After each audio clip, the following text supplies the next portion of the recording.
She was just reaching for a package on the shelf. A black woman, a mother, alone. The way she had been alone for 4 years, carrying a secret so heavy that most people would have collapsed under it long ago. But not Whitney. Whitney had learned to carry impossible things and make them look like nothing at all.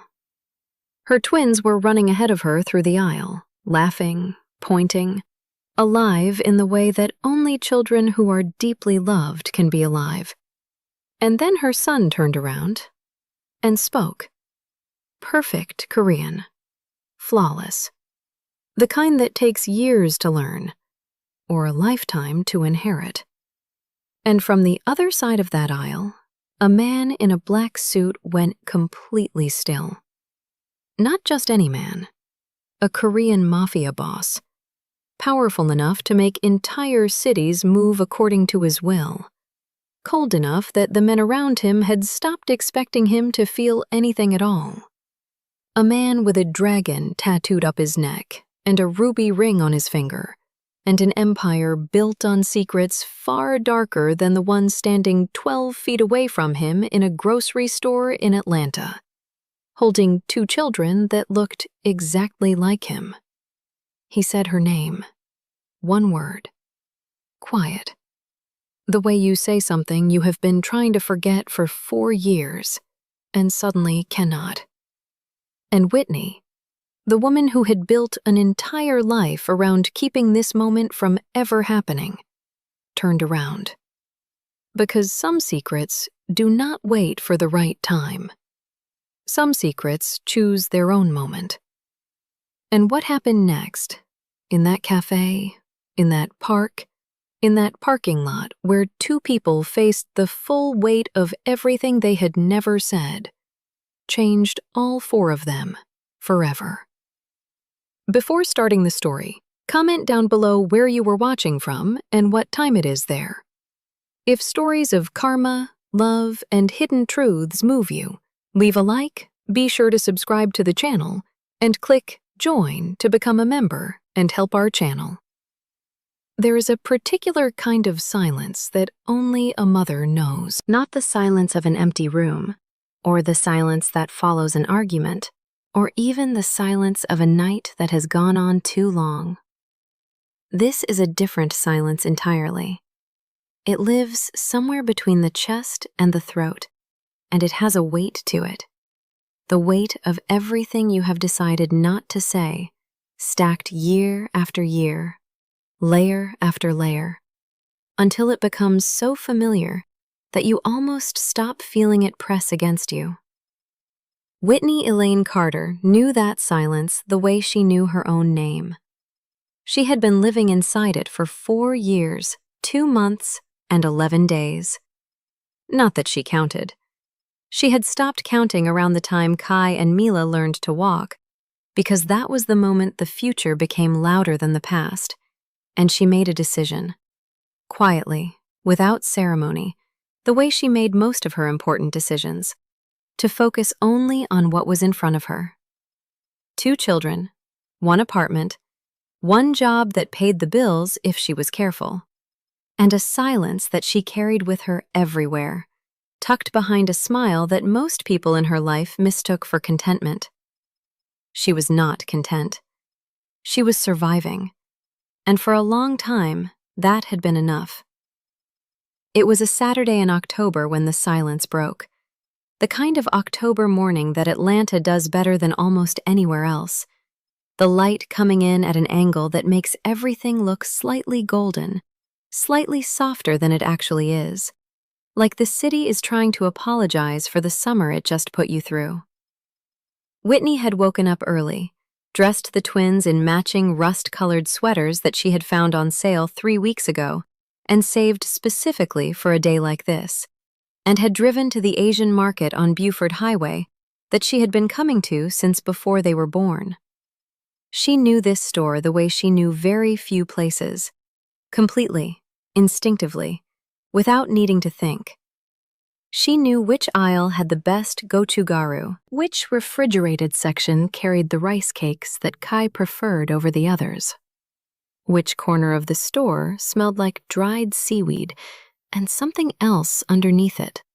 Something that she had never been able to name, but that always made something in her chest go quiet in a different way. A softer way. She had started coming here when she was 26 years old, for reasons she had never explained to anyone. She kept coming back after those reasons changed. She kept coming back after everything changed. Kai was ahead of her, moving through the aisle with the particular confidence of a 4-year-old who has decided he knows exactly what he wants. Mila was beside him, one hand wrapped around the hem of her brother's sweater, which was her version of holding his hand. Whitney was 3 steps behind, the way she always was, close enough to reach them in a second, far enough to let them feel like they were exploring. And then Kai stopped in front of the talk display, turned around with both arms stretched wide, and said it. Clear, bright, completely unself-conscious, the way children say everything before the world teaches them not to. Amma, 잊으세요. The Korean left his mouth like it had always lived there. Because it had. Whitney had put it there, word by word, night by night, sitting on the edge of his bed in the dark after she thought he was too tired to absorb anything else. She had taught them both. She had been meticulous about it. Patient. She had told herself it was for them, so that they would have access to the part of themselves she could not give them any other way.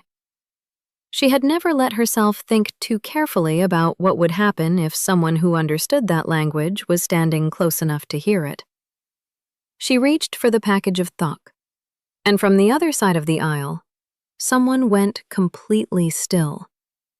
She felt it before she saw it. That specific quality of attention, the kind that has weight, the kind that changes the air in a room. She had felt it only once before in her life, and it had taken her 3 years to stop feeling it on her skin, even after the source of it was gone. She looked up, and the package of thok fell from her hands and hit the floor with a sound that seemed, in that moment, very far away. Because Chun Sung-chin was standing 12 feet from her, in a black suit that fit him the way expensive things fit men who have always had them. And he was looking at her children, their children, with an expression she had never seen on his face before. Not anger, not recognition. Something quieter than both. Something that looked, terrifyingly, like understanding. There is also a particular kind of stillness that only dangerous men know. Not the stillness of patience, or the stillness of someone who has simply run out of things to say. This is the stillness of a man who has trained himself, over many years and at considerable cost, to never let what is happening inside him reach the surface, to process, to calculate, to decide, before anyone else in the room has finished reacting, exactly what his next move will be. Chun Sung-chin had learned that stillness before he was 20 years old. It had kept him alive in rooms where other men had not survived. It had made him, over time, into something that people described in different ways depending on how close to him they had been. Formidable, unreachable, cold, precise. The men who worked under him called it something in Korean that translated loosely to the quality of stone that has been underwater for a very long time. Smooth, immovable, and carrying, somewhere deep inside it, the memory of every current that had ever tried to move it. He stood in the middle of that grocery aisle and he did not move. His assistant was still talking. Something about a meeting that had been rescheduled, a call that needed to be returned before noon, a car waiting in the lower level of the parking structure. The words reached him and dissolved before they could form meaning, because every part of his attention, every precise, trained, formidable unit of it had gone somewhere else entirely. It had gone to two small children in rust-colored sweaters. He studied them the way he studied everything, methodically, without sentiment, looking for information. The boy's jaw, the girl's eyes, the particular angle at which the boy held his shoulders, already at 4 years old, with a quietness that was not shyness, but something more considered, more internal. Something that Sung-jin recognized without being able to immediately explain why. The way you sometimes recognize a street you have not walked in 20 years. Not by thinking, but by something that happens before thinking. And then he looked at Whitney. She was already looking at him. She had the expression of someone watching something fall that they cannot catch. Not panic. She was not a woman who panicked. He remembered that about her. It was one of the first things he had noticed. But underneath the composure, underneath the particular elegant steadiness that she wore like a second skin, there was something cracking. He could see it in the way her hand had stopped moving toward the shelf, in the way her body had gone very, very still. The package of talk hit the floor. Neither of them moved to pick it up. His assistant finally stopped talking. Sung-jin took one breath. Slow, deliberate. The kind of breath that buys a man exactly the seconds he needs. And then he said her name. Quietly. The way you say a word you have not said out loud in a long time. Testing whether it still sounds the same. Whitney. She turned as though she had considered not turning. As though she had, in the half-second available to her, genuinely weighed the possibility of simply walking away, and had decided against it. Not because she was not afraid, but because she had never been the kind of woman who walked away from things that had already found her. She looked at him. Sung-jin. Her voice was level, controlled. He noticed the effort it took, and he noticed that she did not want him to notice. And he said nothing about either. They stood on opposite sides of an aisle in a grocery store in Atlanta, Georgia, with 4 years of silence between them and 2 children who were now looking between the 2 adults, with the focused curiosity of small people who have detected that something significant is happening, without being able to name what it is. Mila tugged at Whitney's dress. Whitney's hand came down automatically, found her daughter's shoulder, held it. The gesture of a woman whose body had learned, without instruction, to anchor itself to her children whenever the ground shifted beneath her. Sung-jin looked at the children again, then back at Whitney. He said, still quietly, still in English, with no particular inflection, the way he asked every question that mattered most to him, as though the answer was already somewhere in the room, and he was simply giving it the opportunity to come forward on its own. Why do your twins speak perfect Korean? The cafe was Whitney's idea. Or rather, it was the option she chose from the 2 that existed. Have this conversation in the middle of a grocery store with her children watching, or have it somewhere she could control at least the physical parameters of what was about to happen. She was not naive enough to think she could control anything else. She ordered the twins hot chocolate and installed them at a table near the window with a children's book she had in her bag. Sung-jin's assistant took a position near the entrance without being asked. Whitney noticed this, the seamless, wordless way his world organized itself around him, and felt the old familiar sensation of being reminded, very clearly, of exactly who this man was. She sat across from him. She folded her hands on the table. And she waited, because she had learned, 4 years ago and in much closer proximity than this, that Sung-jin always let the other person speak first when he already knew the answer. It was a habit of his that she had once found interesting, and now found exhausting. She broke first. She had known she would. "How long are you in Atlanta?" "Long enough." He said it without looking away from her. "How old are they?" Songjin. "How old, Whitney?" She looked at the table, then back at him. Then she said it with the same directness she had used to make every hard decision in the last 4 years.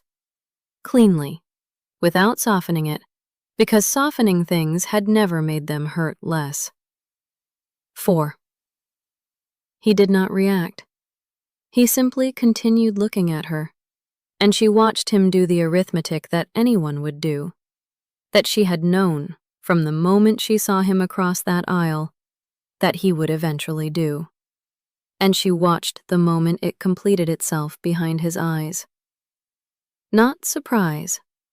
Something slower than surprise. Something that moved through him the way cold water moves, finding every space, every crack, every place where something had been left unguarded. They are mine. It was not a question. Whitney held his gaze for a long moment. Outside the cafe window, Kai had pressed his face against the glass of a neighboring store, breath fogging the surface, interested in something she couldn't see. Mila was watching her mother. "Yes," Whitney said. "They are." The silence that followed was the loudest thing she had heard in 4 years. There is a specific kind of pain that has no good name in English. Korean has a word for it, han, though even that is not quite precise enough for what Songjin was feeling in that moment. Han is the accumulated weight of grief and injustice and longing that has nowhere to go.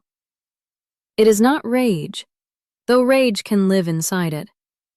It is not sadness, though sadness is part of it. It is something older than both. The feeling of having been denied something so fundamental that the absence of it reshapes the entire architecture of who you became. He had lived with Han his whole life without ever calling it that. He had grown up with a mother who worked 2 jobs and spoke about his father in the past tense before Songjin was old enough to ask why. He had grown up in a city, Seoul in the late 1980s, in a neighborhood that the people who lived there called the place before the next place, where men either became something that the world respected or became nothing at all, and the distance between those 2 outcomes was determined almost entirely by how much you were willing to accept about the way power worked. He had accepted a great deal. He had built an empire on that acceptance. He had told himself for 20 years that the life he had chosen was a transaction, that he had traded softness for security, sentiment for survival, and that this was a rational exchange made by a rational man. He had told himself that the things he did not have, a family, a name that could be spoken in daylight, a child who would know who their father was, were the acceptable cost of the things he did. He had believed this, mostly. He had believed it right up until 2 small children in rust-colored sweaters looked up at him from a grocery store aisle and spoke his mother's language with perfect, effortless, heartbreaking fluency.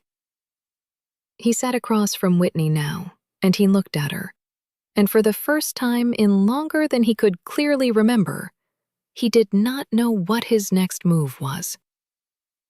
"Why?" he said. Just that. One word, carrying the full weight of everything he could not yet organize into a more complete sentence. Whitney did not look away from him. She had that quality.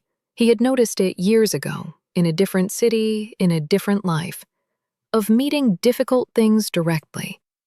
Not because she was unafraid, but because she had decided, somewhere along the way, that fear was not a sufficient reason to look elsewhere. Because you are who you are. She said it without accusation, as a fact. The way you state something that has been true for so long it no longer requires defense. Because I knew what your life was, what it required, what it cost the people close to you. You didn't give me the choice. You didn't give me the safety. The words landed between them like something solid. Neither of them moved. I gave you everything you asked for.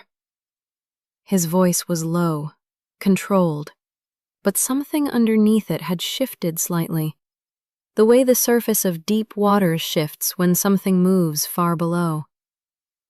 Every time. Without question. I know, Whitney said. And she meant it. She had never doubted his generosity. She had doubted everything else, but never that. But there is a difference between giving someone what they ask for and giving them what they need. You were very good at the first one. You never understood the second. He was quiet for a long moment. Outside the cafe window, Kai had wandered back to the table near the glass where Mila was sitting. Whitney watched her son pick up the children's book, flip it upside down, decide he preferred it that way, and begin looking at the pictures with the solemn focus of a small person engaged in very serious work. She felt, as she so often did when she watched him, the particular bittersweet sensation of seeing someone else's face in someone you love completely. Tell me something, Sungjin said. She looked back at him. The Korean. He paused. The pause of a man choosing words with the same care he chose everything else. You taught them yourself? Yes. Every night? Most nights. Why? Again, not a question. A demand for honesty that was so quiet it was almost courteous. Whitney looked at her hands on the table. The thin gold bracelet on her wrist caught the light from the window. The one thing she had not sold when the hospital bills came in after the twins were born. When she was alone in a recovery room at 2 a.m, with 2 newborns and a phone full of contacts she could not call. She had held on to the bracelet the way people hold on to the specific, irrational things that remind them they were once a version of themselves that did not need to be quite so strong. Because they were going to ask. She said it slowly, finding the words as she went, the way you find your way through a room in the dark. Carefully, one step at a time. One day they were going to ask who their father was. And I could control a lot of things. I could control where we lived and what we ate and what school they went to and how safe they were. But I could not give them the half of themselves that came from you. The language was the only piece of that I could actually put in my hands and give them. Sungjin looked at her for a long time. And the rest? He said. What did you tell them about the rest? That their father was strong. Her voice was even, careful. That he was intelligent. That he had a language that one day they would speak better than anyone. Something moved across his face. It was gone quickly. He had spent too many years learning to move things off his face quickly. But she saw it. She had always been one of the very few people who could see it. You didn't tell them to hate me. No. Even though you were afraid of me. I was never afraid of you. She said it, and then she corrected herself, because Whitney Elaine Carter did not lie. Not even when the truth was complicated. I was afraid of what being close to you would cost them. That's different. He leaned back slightly in his chair. The movement of a man recalibrating, reassessing. She recognized it. His assistant appeared at the edge of her vision. A discreet tap at the cafe window, the universal signal of a schedule that required attention. Sungjin raised one finger without looking. The assistant withdrew. I need time. He said it simply, without ornament. I know, Whitney said. "But I need you to understand something first." He leaned forward again, and his voice dropped to the register she remembered from years ago. The one that was not a threat, and was not a promise, and was somehow, uncomfortably, both at the same time.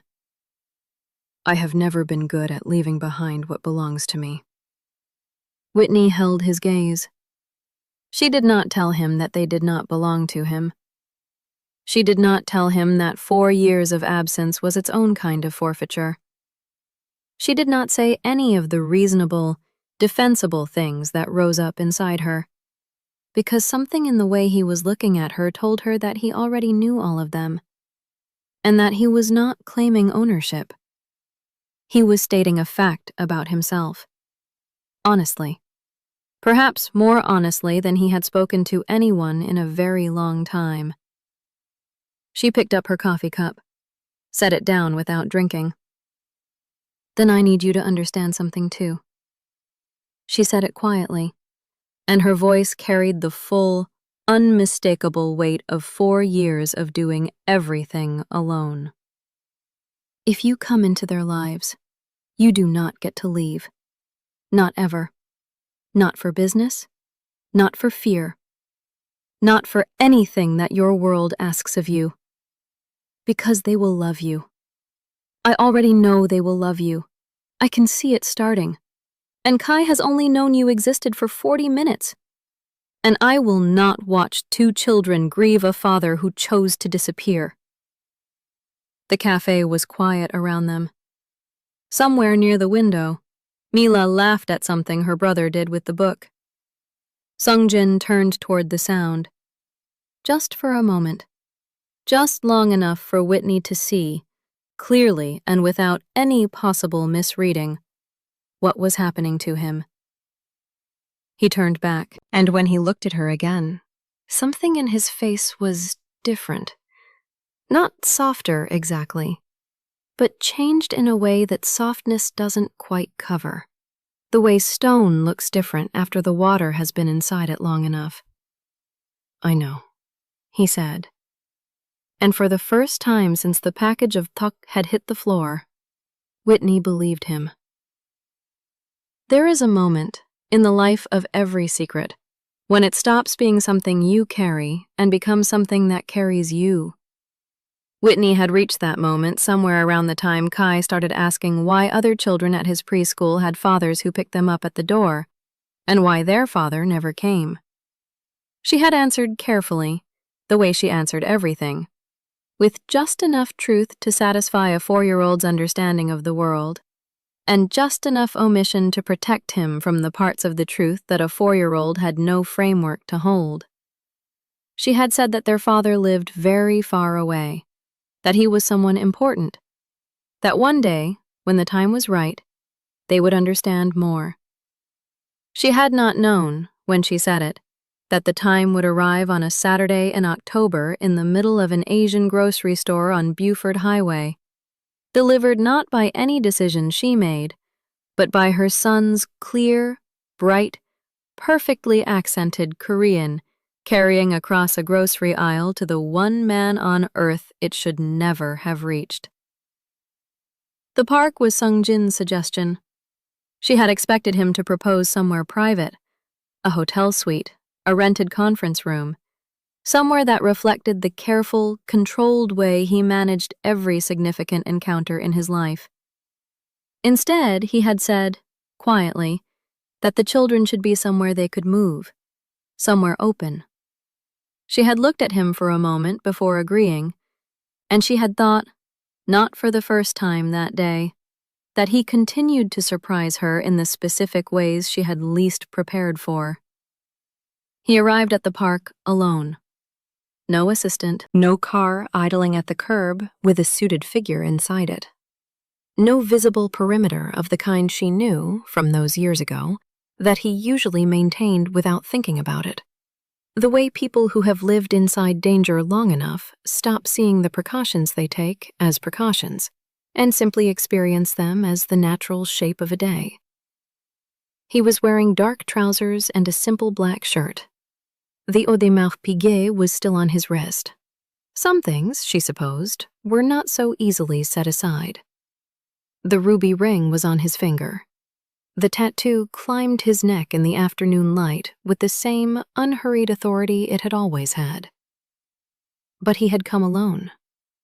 She noticed this the way she noticed everything about him, completely, without meaning to, with a precision that embarrassed her slightly even now, even after everything. The twins noticed him before she could introduce them to anything. Kai went still. That particular, considered stillness that Whitney had spent 4 years recognizing as his most private form of paying attention. Mila tilted her head at the angle she always used when she was deciding whether something was interesting enough to invest in. Songjin stopped a few feet away from them and crouched down to their level, and Whitney felt something shift in her chest at the sight of it. This large, careful, dangerous man, making himself smaller so that 2 4-year-olds would not have to look up at him. Kai studied him for a long moment. His eyes moved to the tattoo on the neck, tracked the line of it from collar to ear, and then he looked at Songjin's face with the expression of someone who has completed an assessment and reached a preliminary conclusion. "You are Korean." He said it in Korean, flat, certain, the tone of a small boy stating something he considers established fact. Songjin looked at him, and Whitney, watching from 3 feet away, she didn't it happen. The thing she had hoping for since the moment in the grocery store. She saw the wall come down. Not completely, not all at once. It was not the kind of wall that comes down all at once, not after 20 years of careful construction. But a portion of it, a section, enough to let something through that had clearly not been through in a very long time. "I am," Songjin said, in Korean, with a gentleness in his voice that she had heard exactly once before, years ago, in a moment he probably did not remember and she had never forgotten. Mila immediately inserted herself between her brother and this new person, which was her standard operating procedure when Kai found something interesting before she did.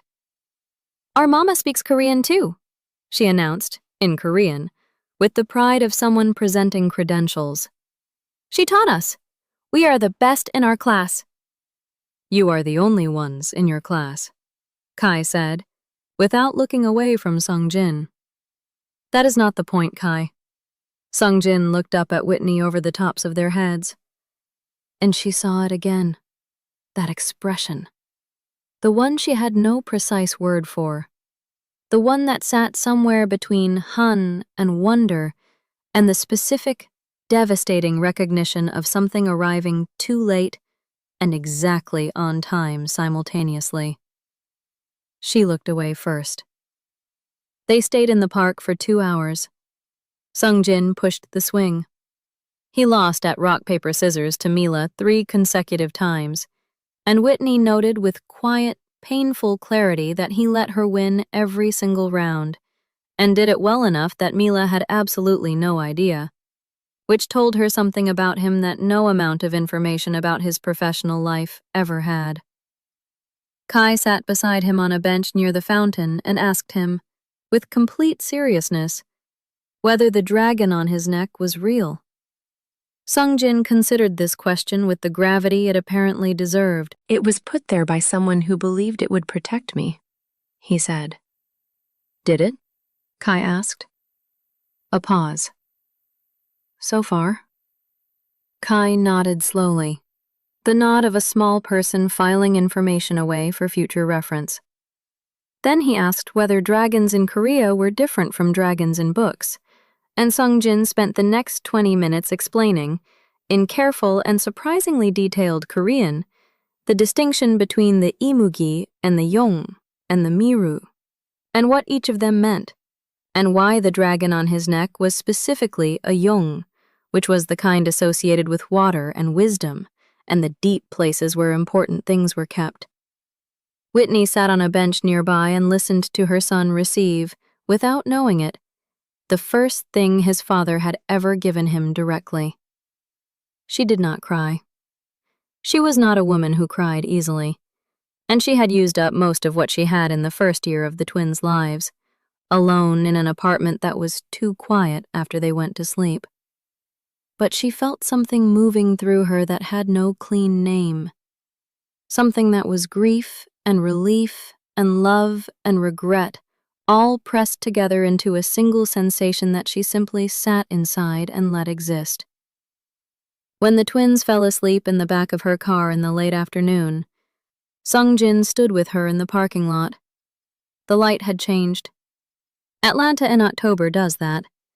The afternoon gold shifts to something cooler, something that carries the first suggestion of evening in it, and the city looks, for about 40 minutes, like a place that has decided to be honest about itself.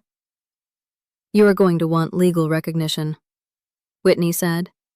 Not a question, not an accusation. The statement of a woman who had learned to address difficult things before they addressed her. "Yes. That will make things visible. Your name on documents, court records." "I know." "Sung-jin."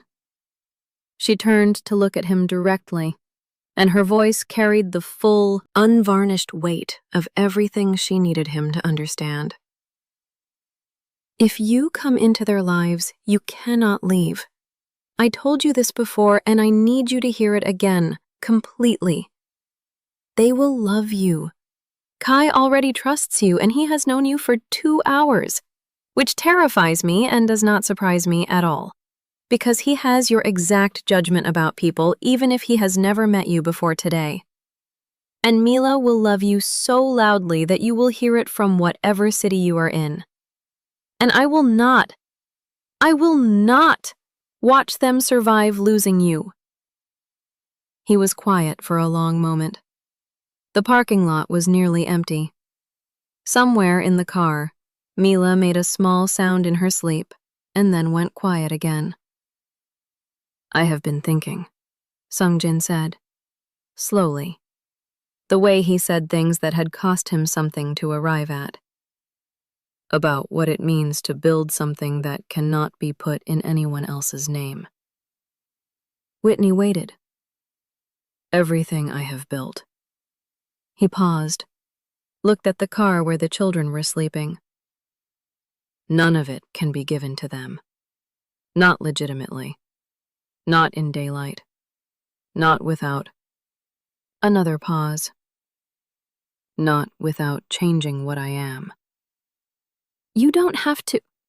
"My father." He said it quietly, cutting her off without sharpness. The way you interrupt someone when you need to say something before you lose the ability to say it. "He died without knowing I existed. My mother told me when I was 17.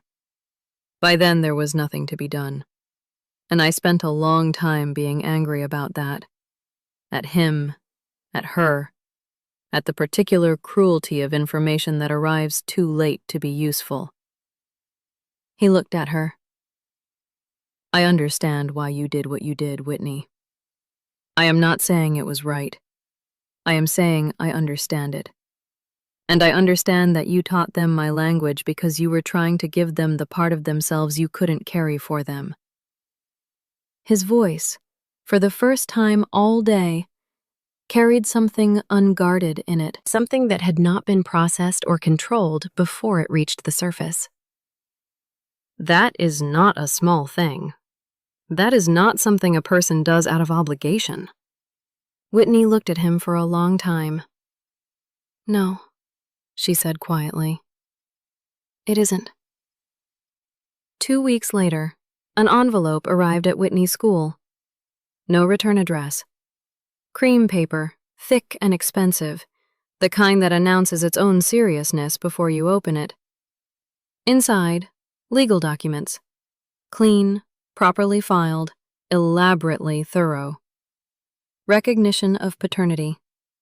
A custody agreement written in terms so reasonable, so genuinely, almost generously reasonable, that her lawyer called her twice to confirm that she had read it correctly, and that she was certain she understood what was being offered. She was certain. There was also a handwritten note, folded once, in Korean.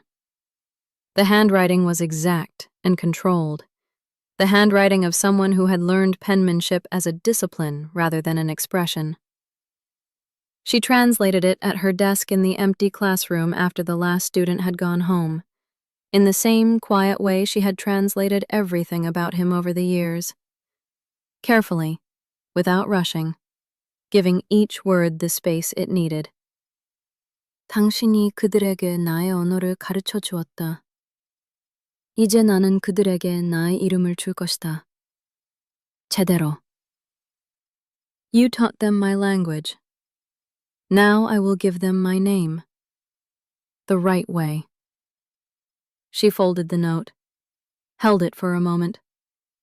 Then she placed it in the inside pocket of her bag, against the lining, next to the thin gold bracelet she had taken off that morning for the first time in 4 years.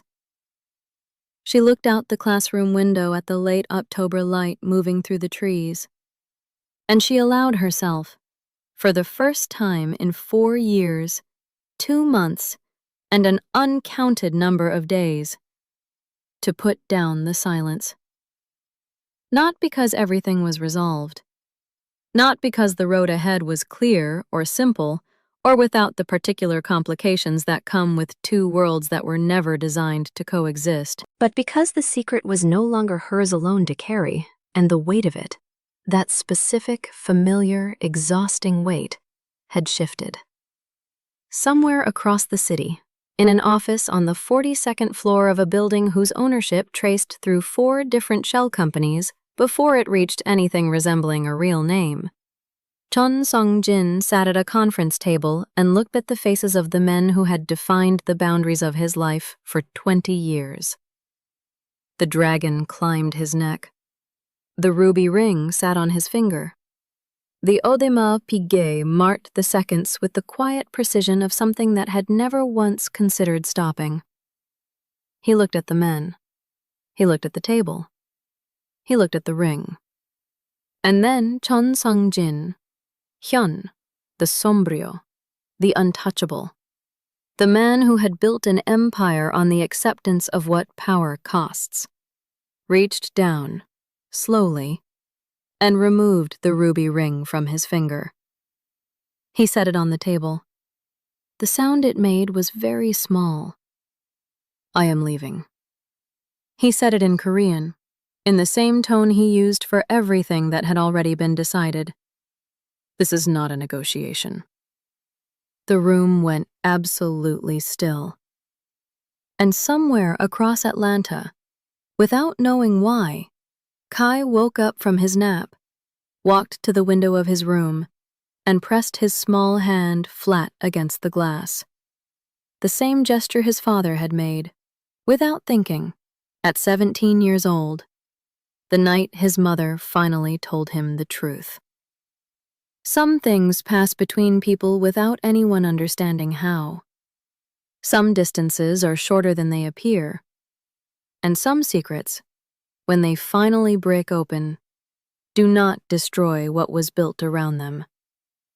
Sometimes, not always, but sometimes, they reveal that what was built around them was never the real structure at all. The real structure was always underneath, waiting, speaking a language that 2 small children already knew by heart. What did you think about this story? My name is Angela Denise Carter, and I specialize in helping women break free from emotional patterns that keep them confused, drained, and disconnected from themselves. And maybe that is exactly why this story stayed with you. Not because it was just emotional, but because it touched something real.